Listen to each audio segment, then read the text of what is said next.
And we're live. I'm Joe Carducci. I'm joined by my friends Sam Schwartz and Joel Rubin.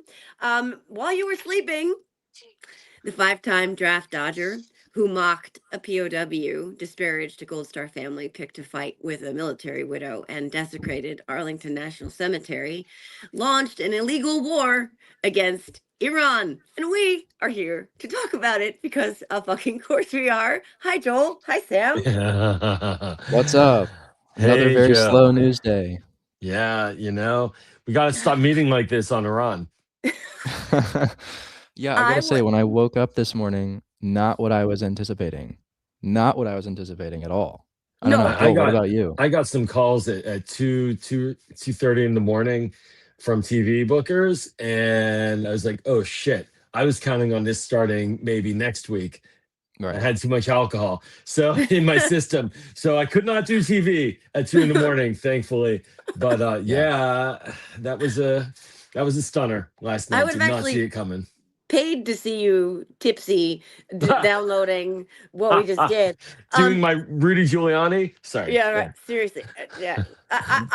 I went to sleep. I have been struggling with a terrible cold for the last many days, and I went to sleep, which is like a funny word to say because I haven't slept in many days. But and I had these weird dreams, recurring nightmares about this big red orange kind of cartoonish tiger that everywhere I went, this fucking tiger was trying to maul at me. It was everywhere I went. It was following me, it was stalking me. It was this cartoonish bloated tiger. And then I woke up and I'm scrolling Twitter and I'm like, motherfucker, bombed Iran. But I mean, I guess we were surprised maybe by the timing having it happen overnight, but we knew this was coming. I mean, Yeah. we had basically more military infrastructure, more bodies, more airplanes, more everything over there in the region than we have had in many, many years. Joel, since when? It's like that decades?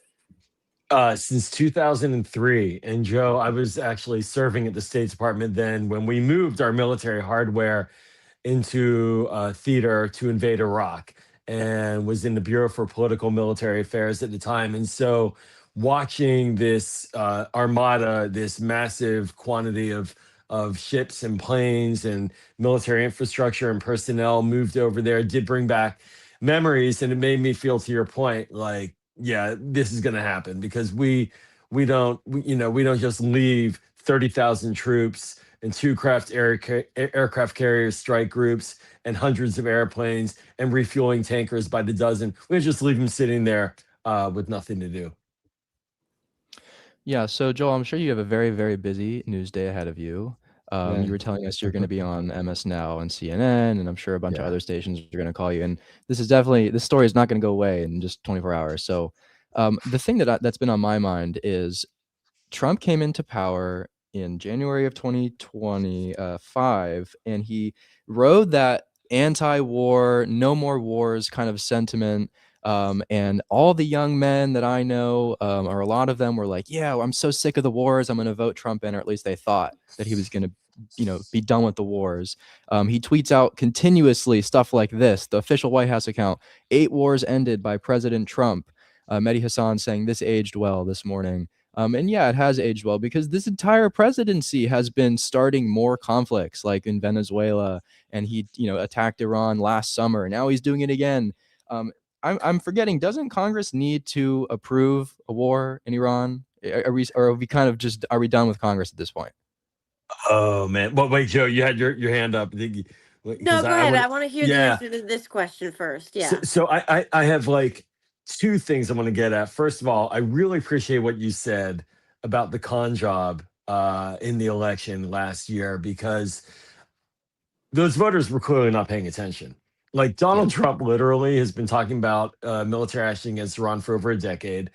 Yep. Um, he opposed the Iran nuclear deal when I served in the Obama administration. That was the pinnacle of President Obama's foreign policy. It was the deal to stop an advancement of an Iranian nuclear program and the such, and it was working. And then Trump got out of it. Uh, he got out of it saying he could get a better deal. We don't have a better deal. But he did also say, military action is out there and forces out there. And I'll just tell you, I'm not going to give the Islamic Republic a pass. What they have done to their own people has been abysmal. Supporting militias in the region, continuing to push this nuclear program, they are in violation of so many norms, rules, and international laws that we can't even tabulate them all. So they're a bad actor. But anybody who voted for Trump thinking that he wasn't going to do this was clearly sticking their head in the sand. I'll be diplomatic, and they were conned. When it comes to Congress, they're doing a two-step like Congress always does. I worked in the Senate as a staffer, and I was the liaison to the House for the State Department in the Obama administration. And the thing I always love about Congress is they love to a lot of people talk about like this: flap their wings, scream, scream, scream. We're gonna do something. We're gonna do something, but don't really make them do something. Don't force them to be on the record. But next week they're probably going to have to get on the record on a vote because no, it's not an authorized military action. But I think there are probably authorities that Trump can use to argue that he is within the War Powers Act framework. Just like IEPA for tariffs, it probably legally wouldn't pass, but he will argue that. But Congress, I'll close with this, is slated to, in both chambers, have votes potentially, not on whether to authorize the war, but on whether to pull back American military forces. It's very important. I was reading this language quite a bit in what's drafted to go on the floor. So they're going to vote whether or not to terminate American armed forces presence in Iran. If they do that, they have not yet approved military action against Iran, but they're kind of silent. If it fails, it's basically the president can do whatever he wants, and it's going to fail. And I'll tell you why. Because Trump can still veto it, and it would have to be overridden by 2/3. In other words, whatever they do vote on next week will not become law. It will be a political opinion. Are there, honest to God, is there not unilateral understanding among the Republicans in Congress that this is their motherfucking job? I'm sorry, by the way. Someone on Substack today said, I wish Joe didn't swear so much. And I Is was that my literally mother? swearing. No, I was swearing about this. I was swearing about Donald Trump saying that we're going to lose some of our heroes because that's what happens in war. And I'm sorry if I'm supposed to use polite language when we're talking about using the men and women of our military as fucking pawns. I'm sorry if I'm supposed to clutch my pearls and check my expletives before I go and launch into a screed about this insanity, because he's talking about men and women dying as casually as he's talking about like changing channels. And I'm not going to be polite about it. I'm just losing my mind right now, because we now know that 85 is the death count of the children killed in the strike that we helped launch, if I'm correct, with Israel on Iran. So I'm having a hard time with that. But my question about the Republicans, Joel, are you telling me that there aren't enough Republicans in Congress who would recognize that this is not his authority, that it is their authority, and that they are the ones responsible with checking him on this? There have been efforts multiple times over the years about authorizing military action against Iran. Embedded within many defense authorization bills, it's the annual policy bill governing the Department of Defense, not war. And it states in those bills, oftentimes, there's no authorization for the use of military force against Iran. But what Congress has never done is voted to authorize war against Iran. It's done the negative. It said, you're not authorized to do it. So it leaves the space open for the president. So that's what Congress, when they get cute, that's what they like to do. They like to make an opinion, but not really take responsibility and give it to the executive. So to your question about the R's, look, I mean, it depends on who's in the White House. And the Republican statements right now are very strongly in favor of what's taking place, very strongly in favor of the military action across the board.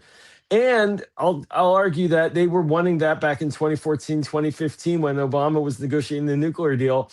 And interestingly, the break that Trump had in 2018, 2019 with like John Bolton and some of his other advisors was that he wasn't going to bomb Iran back then. And then he did bomb Iran. So the short of this is I think the Republicans are just going to back this regardless, and they will not allow for a veto override. if Democrats, broadly speaking, support the War Powers Authorization to withdraw American military forces, and it somehow gets through both chambers, I think that they'll back up the president and allow his veto of that legislation to hold. But this is Yeah, deeply unpopular with MAGA. Like Marjorie Taylor Greene being a bellwether for MAGA. Yes, And our that's friend right. Jess Piper, living in Very Red, Missouri, in our chat was talking about how unpopular this is going to make him and them. So let me just read what Marjorie Taylor It Greene said. depends on what happens on I the think I ground. have her tweet, That's Joe. Okay. Possibly. Yeah. Let me just. Is this the one that you're talking about? Well, she put up a couple. Yeah. Yeah. So I can't read it because I'm on my phone, and I can put my glasses on. Let me find my. Oh, yeah. I can read it if you want. She said, Okay. I did not campaign for this. I did not donate money for this. I did not vote for this in elections or Congress. This is heartbreaking and tragic. How many more innocents will die? What about our own military? This is not what we thought MAGA was supposed to be. Shame. It is what you voted for, Marge. Just FYI, it is I what mean, you come on. campaigned for. Trump was not hiding the ball on this one. I'm sorry. Anybody who thinks he was is willful neglect. No Yeah. way on Yeah. Iran was he hiding this. Sorry. Yeah. Go, No, Joe. she absolutely thought. Well, maybe she's stupid enough that she thought she wasn't voting for it, but it is what you Well, voted for. she I don't know. is. Um, I mean, you said it a million times, right? but see, like Yeah. this is the intersection of a couple of questions, right? Because this is deeply unpopular, depending on what happens. Yes. But I'd say on its face, to Yeah. Sam's original point about Yes. Mr. No New Foreign Wars, the same people who said Kamala's going to drag your children into all these foreign wars, Mr. Peace, Board of Peace, Where's FIFA Tulsi Peace Gabbard right Prize, now? Tulsi Gabbard, Tulsi I've Gabbard, got Tulsi Gabbard screenshots for you guys, and I've Stephen got Stephen Miller. Miller. Even Charlie Kirk. Here's Tulsi. No, that's Stephen. No, This is that's Stephen Miller. Tulsi Sleeps in attacking Hillary Clinton incessantly. Yeah. Oh, This is God.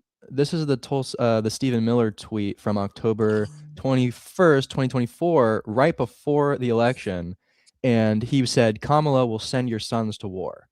Well, now we got Trump saying that Americans are going to die Americans in are a going war to with die. Iran. Actually, let's show that clip right now. I have that clip in case you guys haven't seen it, because it is just an unbelievable tone-deaf clip. Let's take a look. Kill. The lives of courageous American heroes may be lost, and we may have casualties. That often happens in war. But we're doing this not for now. We're doing this for the future. And it is a noble mission. We pray for every service member as they selflessly risk their lives to ensure that Americans and our children will never be threatened by a nuclear. I mean, just fuck off. Like, seriously. It's Like, disgusting. what? It gives me chills. It gives me actual chills because he has no regard for our military. He asked John Kelly at Arlington National Cemetery what was in it for them when he was standing next to the graves of men and women who've paid the ultimate price and sacrifice for this country. He didn't understand what was in it for them. And for him to now be talking about our heroes dying for this bullshit illegal war, which, Joel, I have a million questions about what it's really this is about, because Timothy Snyder, he wrote about, we cannot rule out the idea that a lot of this is about corruption. A lot of this is about lining his pockets, Jared Kushner's pockets, Witkoff's pockets, etc. Like, that's one prong of all of this. But to casually just sort of toss out there this idea that that our soldiers have to die for this, for him, I'm incandescently angry, and I feel like I want to punch a wall. Yeah, Well, and this is I coming from think, the draft dodger who, Yeah. yeah. I think just to kind of layer it with some of like how we got to here as well, like American presidents going back to maybe even President Clinton to a certain extent. And remember, he had a very tough policy over Iraq, but there was an opening with Iran. American presidents have consistently said all options are on the table. Like Biden said it, Obama said it, Trump said it, et cetera, et cetera. I'm sure Clinton said it as well. But nobody really did it. And nobody really did it in this way by any stretch. And there was always an implicit assumption that no American president would do it without getting Congress on board, without explaining to the American people exactly why it's needed, without demonstrating an imminence of threat to us, to our troops, to our allies. And so this is a war of choice. Like I want to be clear, wherever one falls on this spectrum of what's happening, this is a truly war of choice. Uh, Congressional approval has not been sought. When we invaded Iraq, we did seek an authorization for the use of military force. It did not, and Congress passed it through like 3-1, basically. Half Democrats split. And so, and then we went to the UN, and the UN basically said, yes, you can do this. So people forget about that, but it actually is what happened. Uh, None of that was done in this case. And I think that the people who watched this space closely were hoping that at the State of the Union the other night, he would have explained it a little more, and he didn't. And so there's just this like grasping at like, where are we going with this? Like what is the point? What's the objective? What are the guardrails? Will we have to send troops on the ground? Because if you want to do regime change in a country of 93 million, guess what? Doing it from the sky is really hard. Like we hit Serbia in the late 90s for 80 days of bombing with NATO backing, a much smaller target set, a much more robust alliance behind us. For 80 days, it did not kill every regime leader. What it did do was compel them to stop the military action, and then The Hague happened, all this stuff. So this is like a very high bar to achieve. And if Israel is the only ally supporting us on this, it's not a military built for long, big wars at such massive distance. So, I'm throwing out a lot of variables here because from a political military perspective and American national security, you got to know what you're getting into before you get into it. And we chose to do this now, and now we're in. And we do not know if the results will actually come out. And also, we don't know exactly what's happening on the ground inside Iran and he's calling for the people to overthrow the regime. Great. I love that. But like calling for it and seeing it happen are two very different things. And these are the questions that Congress needs to be pushing. And these are the things that should have been discussed before we just, went for it. Right. Sorry, that's a long thing.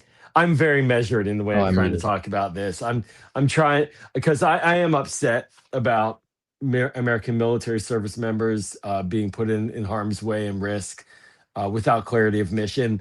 I'm old enough to remember, and Joe, I shouldn't say you and I both remember this, but we remember Colin Powell back in the Gulf Oh War, yeah. and he was very clear when we took on Saddam Hussein. We did overwhelming force. We had 500,000. Wait, I think 530,000 troops, 500 plus thousand American troops with 30 plus countries authorized by the United Nations behind us, including Egypt and Syria and the Soviets at the time, all saying, yes, do this, eject Saddam Hussein. And Colin Powell said, basically, we have to have an exit strategy. We have to know exactly what we're doing because I was in Vietnam and I know what it's like when you don't have that. And so all that Yep. knowledge and lesson and more planning, I don't know if it's been applied. It doesn't look like it's been applied to this current situation at all. And that makes me Yeah. nervous. Joel, during the last strikes on Iran, the summer, I think it was June of last summer, Mhm. after the strikes were over, the sentiment or the narrative from Republicans, MAGA, Trump, was we have totally obliterated the Yeah, Iranian right. nuclear program. It's totally done. And now they're saying that they have to strike Iran again today because they're 1 week away from having a nuclear program. So I'm a little confused there. Netanyahu has been saying for 30 years that Right. we're 1 week away, we're 2 weeks away, we're 90 days away from Iran having a nuclear program. And I just kind of don't know when we're ever going to see an end to that. We probably will never see an end to that. And I think what's so frustrating here is that there has been little to no congressional approval. He's done no reach outs to Congress. I think maybe a couple senators reported that they got a little heads up, like, hey, we're going to be doing this. We're going to be attacking Iran in case you are interested, as a senator. But there's been no congressional reach out. And more frustratingly and concerningly, Trump has done nothing to try to sell this to the public, which shows that he doesn't care. And it possibly might show that he doesn't think that he's going to have to face the public again in the form of elections, which is more concerning. And I think that this is something that, Joe, as you were talking about with Timothy Snyder, I want to show you this from Dropsite News. Donald Trump had posted to Truth Social what appears to be a justification for war with Iran, claiming Tehran tried to interfere with the 2020 and 2024 U.S. elections. Oh, boy. Earlier in a speech, he said Iran posed an imminent threat to Americans, which necessitated toppling the regime. So not only is he trying to say that, oh, Iran might have a weapon capable of destruction on a global scale, but now he's saying that they're interfering with the election. So there's another narrative here which is being built up, which is we're doing this to protect you from the elections. And I'm really, really scared that he's kind of trying to do this as we lead up to November. And I don't have to say it. I think we all know what what he might try to do. Joe, I know this is something that you're very passionate about. If you want to weigh in at all on the elections question. Well, we can't suffer from a lack of imagination when it comes to Donald Trump's urgency and existential fear of losing either and or both, right, houses, chambers of Congress. If he loses the House, they have all of the oversight. They can run all the committees, the subpoenas, the investigations, etc. Plus, they can what's the word? Articles of impeachment. What's the word before articles? Not launch. It's what's the word? Announce. What's the word? I'm trying to think of my brain. Sorry, guys. A Probe? lot of cold medicine coursing through my brain right now. But No. if he loses the Senate, they could convict him. You know what I mean, Yeah. and remove him from office. Plus, all of the corruption goes away. All of the money, billions of dollars that he's siphoning off of our government, that all goes away. Plus, his immunity for a lot of the things that we haven't completed from before the second shit show. Either way, it's existential. So we cannot suffer from a lack of imagination. And I've never thought it was going to be one thing or one tact or one strategy that he was going to employ. We've seen everything, just like he always does with everything, just like he's doing with the Epstein files, where it's a little bit over here and a little bit over there, and there's 10 different tentacles all out there at the same time. Yep. So we're going to see him using every possible avenue, strategy, etc., that he possibly can. And by that is obviously what he's trying to say is a pretext. There's going to Yeah. be a million of these things. They're going to have people at polling places. They're going to have ICE at polling places. He's talking about doing away with mail-in voting. The Supreme Court just handed him a victory that relates to mail-in voting, which should terrify all of us. But like nothing will surprise me. Maduro's still out there. God knows what Maduro is going to say he did to help, overturn the free and fair election that Donald Trump says he won in 2020. But I think this all relates back to the fact that he does not intend to have free and fair elections in November, because getting back to Jess Piper's point, Marjorie Taylor Greene's point, MAGA saying this isn't what we voted for, although to Joel's point, some of them will say, okay, this is actually peace through strength because it's a cult, and they'll say whatever they need to say to Yeah, keep the moving. Hegseth line. Yeah. Right. But I do not think he is behaving in any way, shape, or form like someone who thinks that there will be any accountability this November. I just don't. He knows he's going to lose, and in my opinion, the math is there for both the House and the Senate. And he'll do anything it takes. That's my opinion. I don't know, Joel, what you think. Well, no, I mean, look, we can have both conversations and intersect them, right? Like when I put on my foreign policy, hat, and I think about this, I think how depressing it is to wonder about the motivations of the American commander in chief, Mm. right? Like this is not Yeah. normal. We need to really recognize that we even in the darkest of times in George W. Bush, it was a very dark time, the war in Iraq. There was very little questioning about his personal motivations. The only one that sort of came into touching what you're talking about was that Saddam had tried to assassinate his father, George Bush Sr., which was actually true. The intelligence community figured it out, and they protected Bush when he visited Kuwait. And so that was sort of like an Oedipal thing for W. But that's it. We basically have had a history of trusting our commanders in chief to think about nation over Yep. person and over party. And it really breaks my heart to think that that's not what we're having right now, because the nonpartisan nature of the national security community, the experts in the Pentagon, at state, intel, you name it, have been completely hammered over the past year by the administration in terms of Doge and firings and the sort of anti-DEI purging of expertise of people who are people of color and women in particular. And you just don't, now decision making is around the table at Mar-a-Lago. So like, who the hell's sitting at Mar-a-Lago? Like, who the hell knows anything there? Where's the skiff? Is the skiff in the bathroom with There's all the no, other boxes of yeah, it's in classified? the I bathroom. mean, what is happening here, right? And that, to me, I just got to say, like again, Iran is an issue, is a multi-decade shit show problem, difficult one that many American presidents have come and gone and not figured it out, right? Like, Donald Trump didn't create Iran as an issue. It is an issue, and he has created problems around it. But to me, the American president, their motivations, the advice they get, that all should be above board. We should not even be questioning what's really happening behind the scenes to get him to make these decisions. And I feel like when you lose that, you lose the sort of pinnacle of American democracy, which is that we elect our commander in chief to take care of us. Imagine if George Washington, if like the American people looked at George Washington, well, maybe he's getting paid on this. Like, it's just incomprehensible. But I here would we are. I would argue that every decision he makes is in some way adjacent to his interests first, right? Totally. Everything. I mean, we've seen him manipulating markets. I would argue that the tariffs are self-centered. Whatever foreign policy he has is all self-centered. All of the pardons, etc. His economic plans, all of it. The ballroom, everything Yep. is really, it stems from his own needs and what satisfies him first. I would say the American people aren't even on his top 10, certainly not the people who voted for him.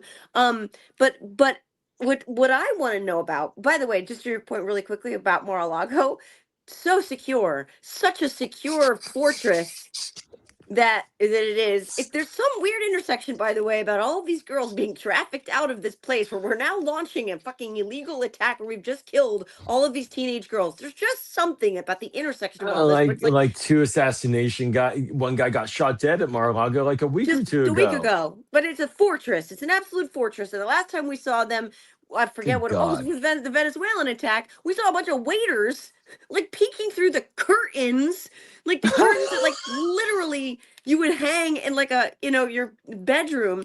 But it's a fortress. But by the way, to that point, this is where everything is being monitored from. The Yeah, Secretary of Day monitored. Drunkenness himself is down there.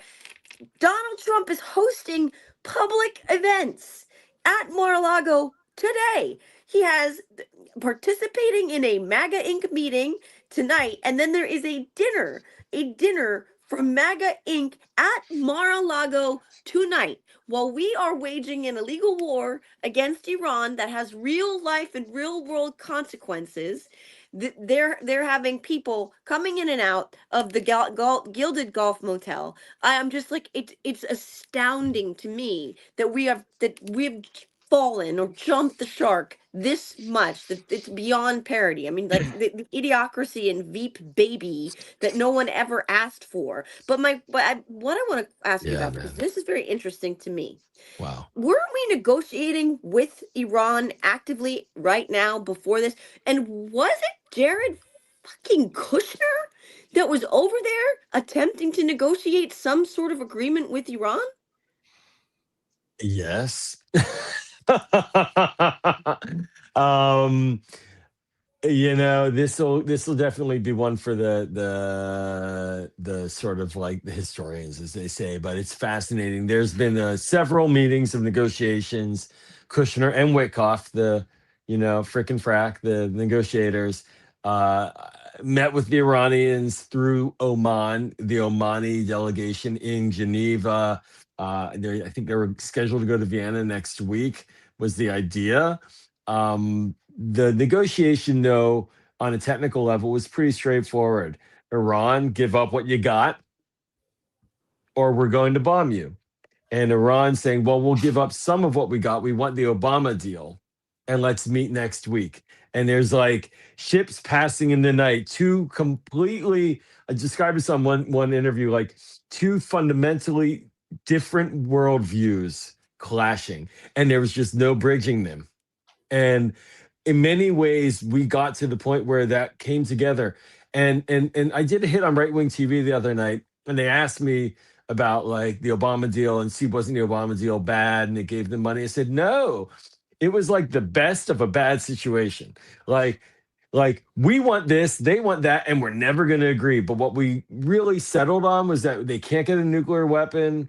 We don't want to have a stupid war, and we basically don't want them to be free to build their program and have us step to the side. So let's get them to agree, and they did. And that just wasn't the formula this time. So I don't want no. Those negotiations were less, I think, negotiations than ultimatums. Yep. And here we are. Well, and don't forget, we do have a board of peace that is apparently supposed Oh to man, be you're on championing fire, peace. Sam. Yeah, they this is not, and by the way, this tweet is wrong. It's not their first war. I'm pretty sure Pakistan is at a war with Afghanistan right now. Is that correct, Joel? So Yes. yeah, no, Literally this is bombing the crap out of Kabul. Yeah. yeah, like on February 21st. So no, this is actually the second war since the very, very respected Board of Peace has been launched. I saw someone in the chat said the Board of Peace is Board of Board of Peace. peace. Yeah. And Board. yes, they seem to be bored of peace very, very Can quickly. I jump in? I'm sorry, I have to say this. All right, okay. For folks who are watching this Board of Peace thing, it was focused initially on Gaza, but now there's a lot of concern in the foreign policy community that's trying to supplant or replace the United Nations as an Mm-hmm. entity, a Yeah. multilateral entity. I think it may have just kind of like self-immolated on that one. There is no way it can replace the United Nations, and especially not after this start. Which, by the way, it's an idiotic idea to replace the UN, because the UN is a phenomenal forum for getting every country in the world together. And it's a shit show. It's like your worst Thanksgiving dinner ever of relatives you never wanted to see. Everybody's coming there, but everybody's there. And the Board of Peace, not everybody's there. And you just can't guarantee international security if you can't get everybody in the same room to talk. No, Yeah. the Board of Peace, to me, yet again with Donald Trump, that the centerpiece of every action is personal grift and graft, right? Like, it is, how am I going to enrich myself? But there's always a tinge of retribution, and there's always a tinge of, I don't like you, so I'm not going to use you anymore. You didn't like me, you didn't want me there. You didn't let you broke my teleprompter and my Oh escalator, and God. right. And Yeah. of course, we all know that none of Yeah. that is The true. But UN. Yeah. right, so he's got personal grievance, like bones to pick with the UN. So he's like, I'll make my own UN, but I'm going to get really rich in doing it, and I'm going to give billions of dollars of taxpayer money to myself, the chair of this Board of Hey, Peace. imagine if Eleanor Roosevelt, when she was coming up with the UN, said, "Oh, by the way, give me a few bucks on the side," right? Yeah, I mean, honest to God, yeah. But sorry, go That's ahead. what we're looking at. I'm sorry, I'm losing it. You got me going there. Our heroes, George Washington, Eleanor Roosevelt, like the concept of them using an American national asset or our global prestige or our foreign policy to enrich themselves is just ludicrous, right? Well, It's But fucking that's what crazy. we're watching. but see, It's this brings absolutely me nuts. back to this Kushner and Witkoff question, right? Because I'm curious about which countries it is. I mean, we know, right? Which countries benefit most from a toppled Iran, from a weakened Mhm. Iran, from the United States going after Iran? And why is it the Venn diagram of those countries and the countries enriching the Witkoffs, the Kushners, and the Trumps a circle? Because it sure as shit seems that way. Yeah, I'm not going to always be popular in the party when I say that the people who benefit the most from the regime falling in Iran will be the Iranian people. But I Well, it's actually, true. I actually, and I have my own battles. Like I was a major advocate for diplomacy towards Iran and that nuclear deal. But I also I am not shy about criticizing them and their support for Hamas and Hezbollah and entities that basically terrorized and tortured Palestinians and Lebanese. And the Syrian regime, Assad, was backed by the Iranians. He killed 600,000 of his own people. Like, that's Iran. That's the Islamic Republic of Iran. Not Iran, but the Islamic Republic. But who benefits? Um, you know, it depends. Do oil prices spike? I mean, I think I'll dissect it a little bit. I'm not sure who benefits from an attack on Iran per se, but I will tell you that when Wickoff goes around and negotiates, including with Russia, Ukraine, there's like it's like imagine like the trail of the fumes of the plane behind him. In there is his son falling right behind and dropping down and going and meeting with essentially the money men of those countries where Wickoff goes to negotiate with the officials and then setting up deals and cutting deals. This is not hidden. This Yeah. is public record. People know this. And so all that access, it's sort of like funny. It's almost like they were gaslighting us during the Biden years about Hunter doing what they're exactly doing. I wonder, is that true? Were they gaslighting us? Every accusation is a confession every single time, Oh always. man. Like Oh Trump saying man. that Obama would use war with Iran because he couldn't negotiate because he was weak, et cetera, et cetera. So We've actually, it's funny you should mention that. While we are Uh, trying to debate, or not debate, we're trying to make sense of what is actually happening here. I want to bring someone on who let me bring the man himself on to try to shed some light on his decision making here. Let's see what he had to say. Our president will start a war with Iran because he has absolutely no ability to negotiate. He's weak and he's ineffective. Well, there Oh, you have it. boy, I didn't Maybe go back that. to the simpler, kinder, gentler times where that piece of shit was just a con man but in a this is high this rise is New York City. this is the point, is the say anything nature of this. I put on my Obama years hat and I get really frustrated at how he was skewered for negotiating with Iran to basically avoid where we are right now, right? Like Yep. where we are today was the highly predictable, often spoken about future if there was no nuclear deal. And that's how Obama framed it. If you're not for a deal, you're for war. And so then Trump attacks him for years, saying he didn't get a good deal. I'll get a better deal. By launching these strikes, there's an admission that he cannot and did not get a better deal than Obama. Totally.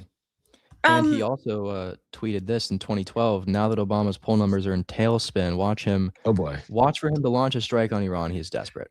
And I think that's pretty much exactly what he's doing right now. His poll numbers are in a tailspin. Like he's a historically low across the first and second terms.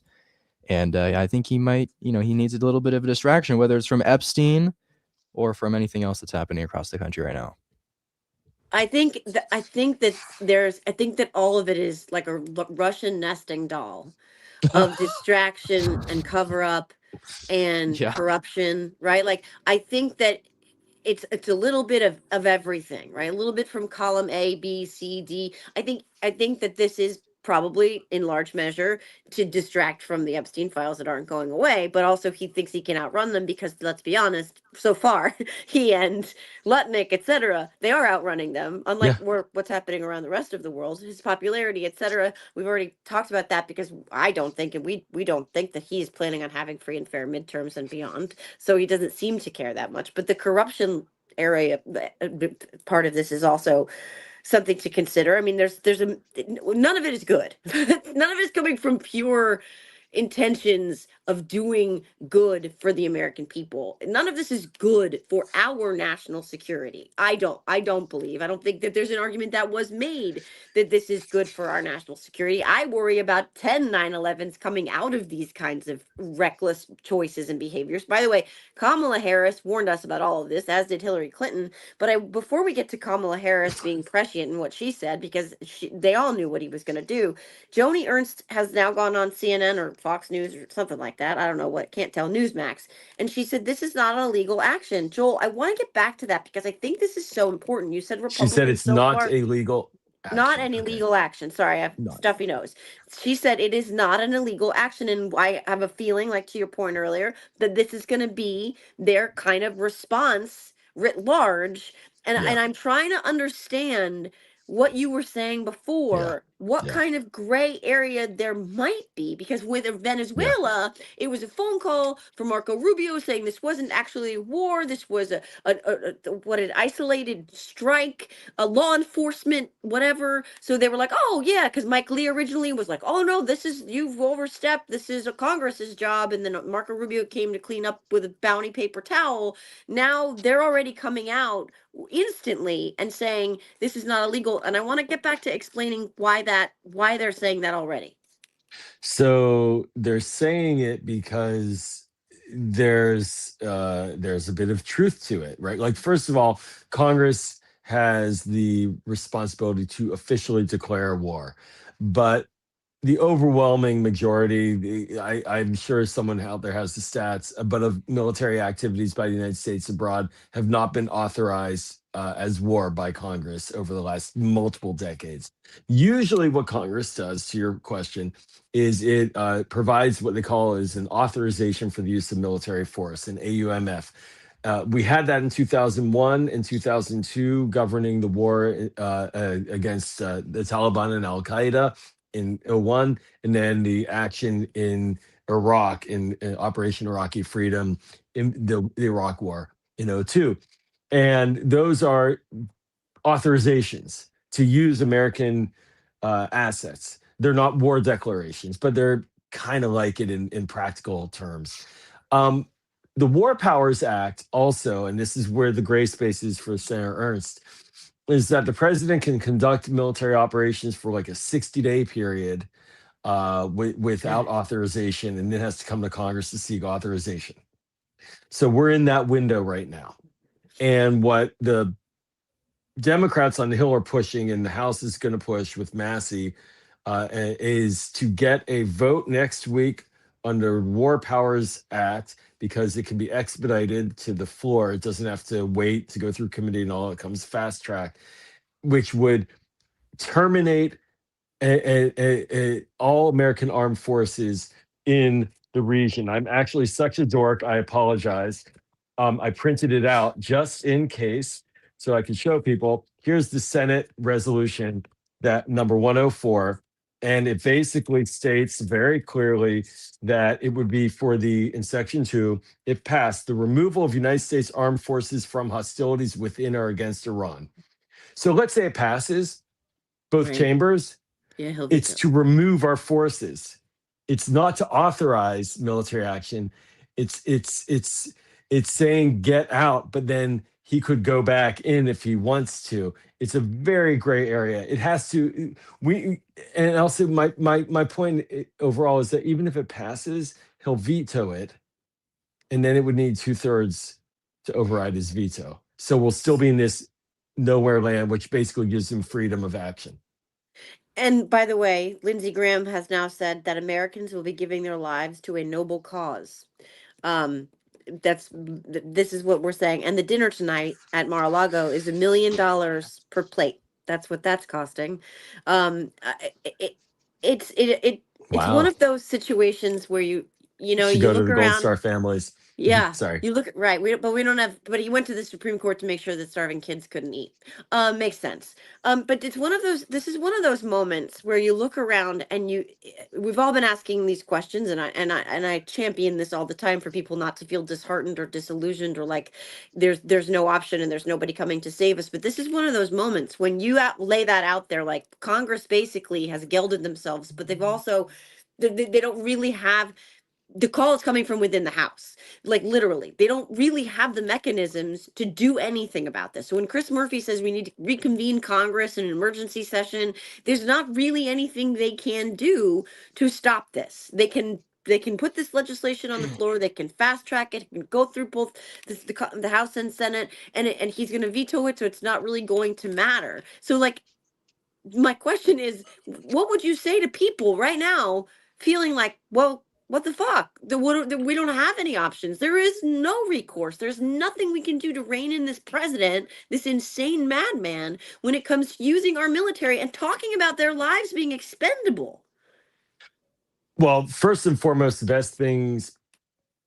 best thing people can do is make sure that the commander in chief is someone who they trust and get that person elected. That's number one. in the interim, so like Joe Biden wouldn't have done this. Al Gore would not have invaded Iraq, right? Like there are truisms out there. But Bush was elected and Trump was elected, right? Or whatever. Bush was not elected in 2000, by the way. I contend he stole that election. That's why we're in the situation we're in now, 26 years later. And there's a through line there because Roger Stone was stealing the election in Florida in 2000. Okay, enough said. Before Sam was born, but it's your home state, buddy boy. So, Yep, Florida unfortunately. man, Florida Thank man. you for No, reminding look, me of that tragic fact. no, there's a lot that can be done, and I think it goes to look at the Epstein vote as a situation. You know, it was sitting on there for a while, and then public opinion pushed, so Republicans flipped. The key question across all of the issues, not just foreign affairs, but everything that we're talking about, be it ICE, detention, economic policy, healthcare, you name it, is will the Republicans crack? Like, will they break? Will they see their ability to win in November so imperiled that they're willing to get more and more independent? That's when you get a change. So Democrats, and this is, I know I'll sound a little gripey here, but like what I don't want is for our side to only attack our side. Like I don't want our best in the base to basically say this is all the Democrats' fault when we have no power. Like just they spend their time complaining about Democratic senators saying the wrong thing when it's actually the Republicans who they need to fix, right? Like stop attacking us and start attacking the opponent to get a change in their behavior and their vote pattern. That's how you fix it. Until then, the tools are appropriations bills, legislation, PR, all of this to try to sway and change public opinion. Because thankfully, still, our democracy and the elections and the mechanics obviously are very much in flux and debate right now. But we have a democratic culture and a society that is very democratic. And we have to make sure that we're tapping into all of that. Because when you flip the Republicans, like on Epstein, everything changes. Everything changes. And we got to figure out how to do that on these questions. And I will say though, I'm just going to caveat it. Iran and you know, I'll try to say it as clean as I can. Iran also is at fault in this dynamic, right? They did not play a clean game with President Biden for 4 years. Biden was trying to negotiate with these guys to get them back into the Iran nuclear deal, and they said yet. They didn't want to do it. And then they started sending missiles, drones, and military hardware to Russia to kill Ukrainians. All right. And then they backed Hamas to jump the fence and kill Israelis. Like they backed Hezbollah, which terrorized the Lebanese people. Right. So like they're a bad actor. So we can have both of these ideas in our minds at the same time. I just want to make sure I'm saying that clearly. But ultimately, it's who wins elections. And will the Republicans recognize that they're going to be extinct and not in power next year if they don't show some distance and some cojones? They've lost Ann Coulter on this. The U.S. has been slapping around Iran for a decade. They did nothing after Trump killed Soleimani, a revered figure in Iran and Iraq. They did nothing after Trump completely and totally obliterated Iran's nuclear sites last year. But now we're supposed to believe Iran is the biggest, baddest monster in the world. Yeah, and honestly, according to Trump, Iran has had a nuclear. They've been close to a nuclear weapon for like 30 years, and same with Netanyahu, as you said at the start of the show. But I don't know, Joel. To your point, I think it's likely that Americans could get injured or killed during this conflict. Trump himself said it, and I think if that happens, you will start to see some Republicans come out against this on a bigger scale. That was something that he was not willing to concede with the Venezuela attack. Correct. He was not saying Americans are going to get killed. It's a quick in and out operation. That's what he said. During the first Iran thing, it was the same thing. Quick in and out. It was a minor little scuffle, and we got a huge upside from it. And now he's actually openly saying that Americans are going to get killed from this. And Lindsey Graham, as you were saying, Joe, is saying that if they do die, it'll be for a noble cause. And so I'm sitting here. As I said at the beginning of the show, I got a lot of Gen Z, guy friends who are in the manosphere who watched a lot of those podcasts that Trump appeared on and said we're going to have no new wars and we're going to have the golden age. So we went from no new wars, we have a massive peace for the rest of human existence, to Americans are going to die and you're going to like it. And it's going to be your pleasure to die for the country. That's quite the turnaround, I will say. Marjorie Taylor Greene tweeted, the Trump administration actually asked in a poll how many casualties voters were willing to accept in a war with Iran? Question mark, question mark, question mark. How about 0? You bunch of sick fucking liars. We Oh, voted for Jesus. America first and 0 wars. I don't know about this, but I don't know what this poll is. But yeah, Sam, I mean, yeah, all those Manosphere podcasts with all the bros, like, this guy's gonna get us out of all these You know what? foreign Maybe they wars. should do a little less listening and a little more reading, and they would Yeah, have known this was happening. I mean, again, a Sorry. lot of but a lot of that was very selective. Like a lot of that Yeah. was them twisting themselves into pretzels to be able to get the guy who lets them say the R word slur, back into office, because so much of that was about, that culture war shit. And like, returning white men to their rightful greatness, you know what I mean? Like so much of that co-opted other things that were so much more important. They just weren't willing to see it. I mean, Joe Rogan is the perfect fucking example, but so is Marjorie Taylor Greene for that matter. They saw what they wanted to see. They cherry picked out the things that fit their narratives, and now they're all going, "Wait, hold on. Why didn't y'all tell us?" And it's like we were literally hitting you over the head with it, but you didn't like the ladies laugh. You know what I mean? Like, come on.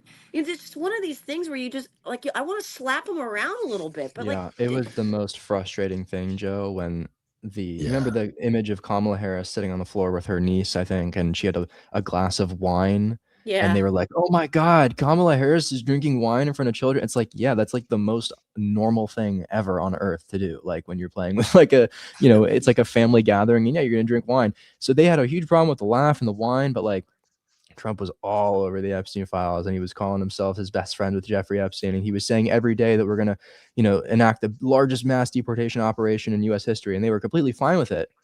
And now all of a sudden, oh my God, I can't believe you did this. It is the most frustrating thing It's ever. really weird. It really doesn't Beyond make crazy. any sense to me. I don't get it.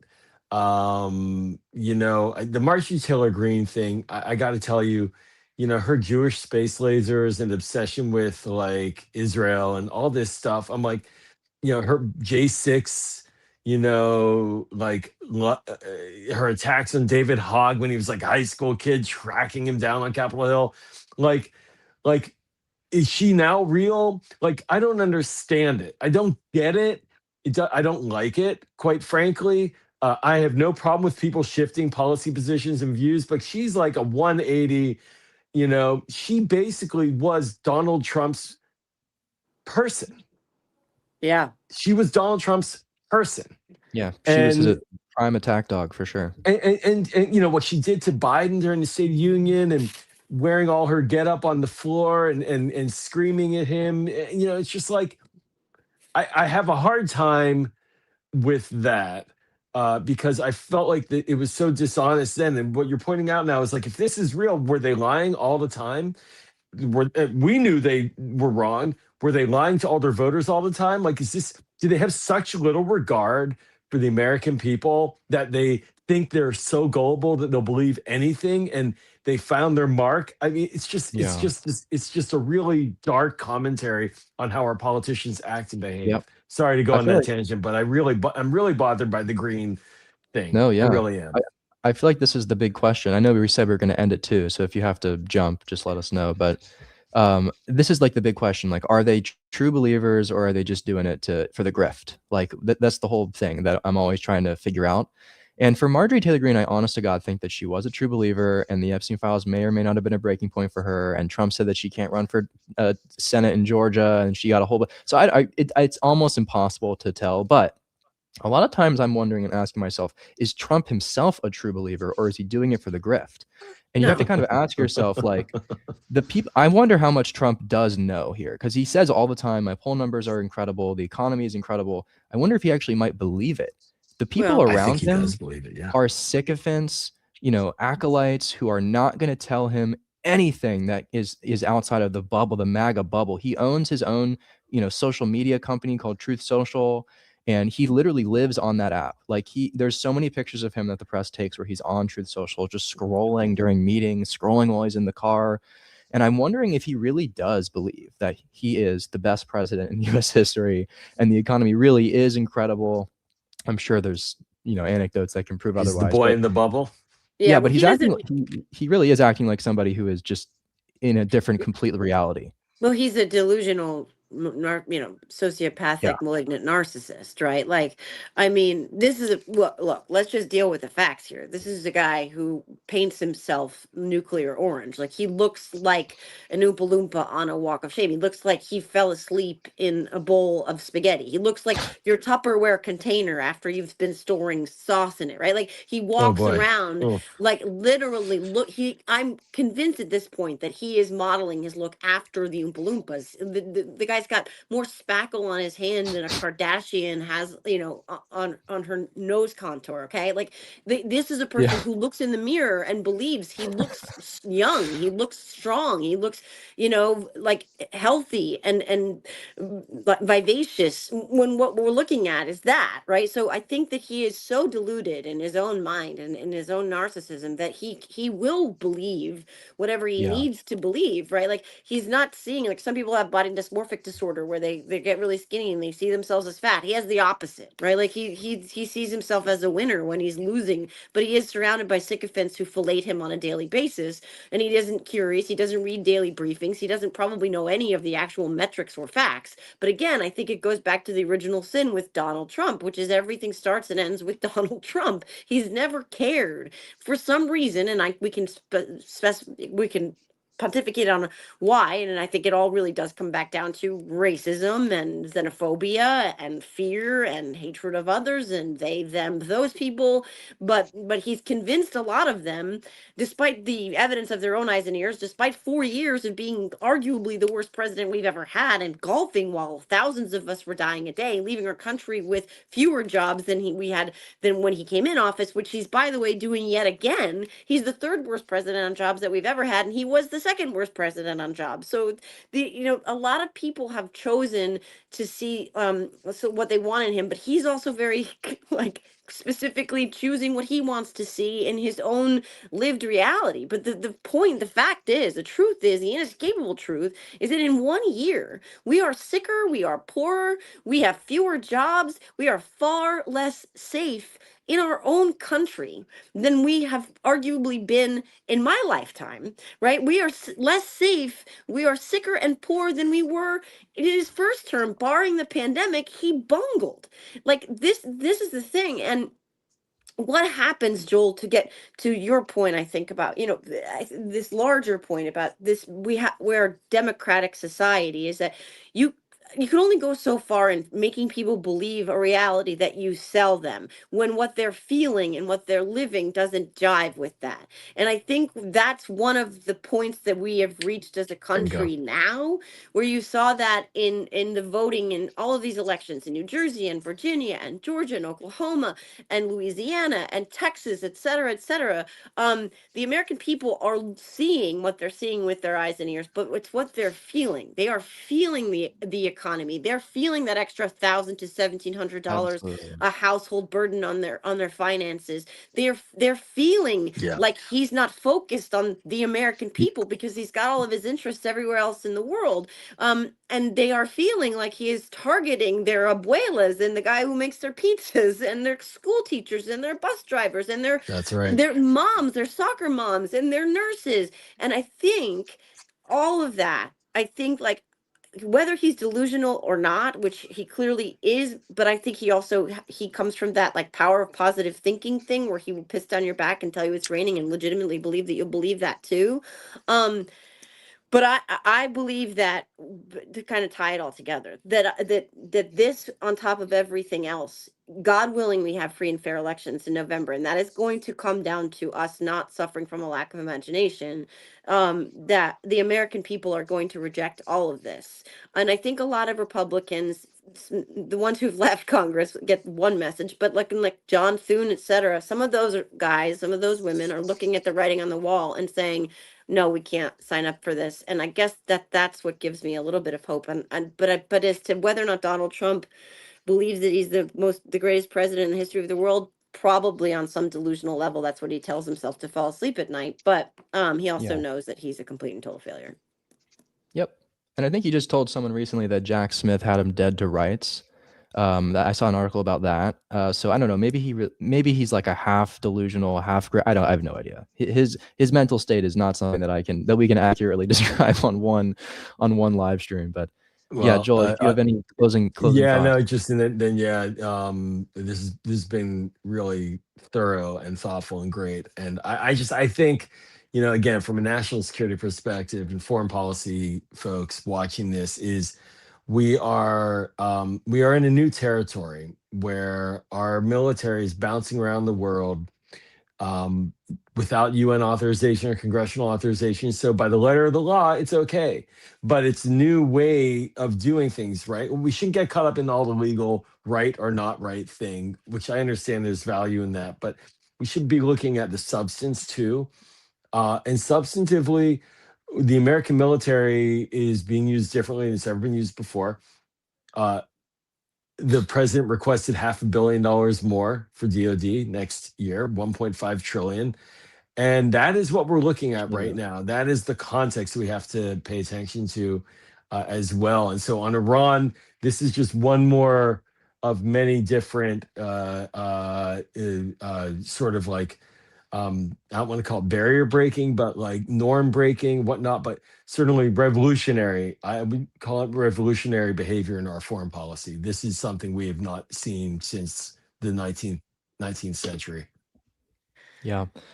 Absolutely, Joel. I want to thank you for being here with us on a Saturday. It started off as a Saturday morning and then we ended in the afternoon, but thank you so much. Your insight is always very, very much appreciated. There was a lot that we didn't It's a get lot of to. fun. Yeah. Well, we're gonna have to do more of these because I think this is probably the start of a major conflict. We did not get to the Anthropic OpenAI Department of Justice drama, which I think kind of also factors into this. The fact that we have two major AI companies kind of fighting each other, and the date, like last night, Sam Altman was saying, we signed with DOD or Department of War, and then the next day there was a whole strike. So we're gonna have to talk about that later. But Joel, thank you so much. Obviously, Joe, thank you for getting on while you're sick and you have the flu. Get well soon. Thank you, I couldn't Sam. tell Great work. if that helps. I couldn't Joe, tell that you're you were awesome. sick. Oh, Yeah, God. you No. sounded great. If you guys enjoy this work, we're the Siren Network. We are a pretty much brand new media company. As 7 months ago we launched. We're gonna do more of these. Consider becoming a paid subscriber so you can fuel our fight and fuel these lives. TheSirenNetwork.com is where you can go sign up, or you can just, I think you can click the top left of this stream if you're watching on the phone and become a subscriber. But thank you all so much. Joe, Thanks, anything to everyone. close with?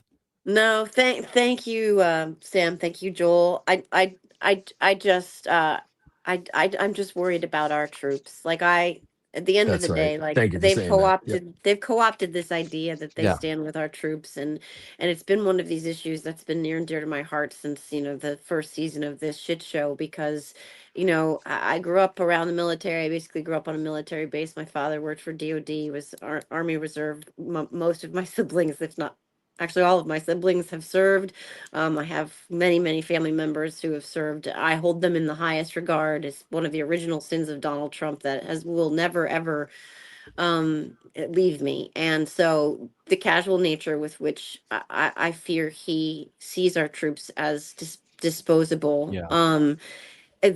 I Collateral. just I want to reclaim that we actually do care, genuinely do care about the welfare of the men and women who sign up to serve our country. I feel safe speaking for you guys and saying that. I know that I feel safe in saying that for myself.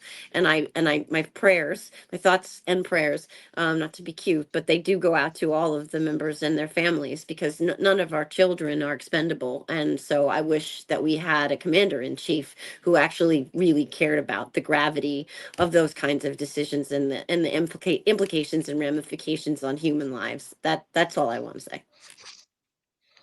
Yeah. And that's something that we're sorely missing, unfortunately, in today's MAGA White House. So thank you so much again. We'll be back with you tomorrow on the Siren. Thank you guys so much. Bye. Bye, guys. Thanks, everyone.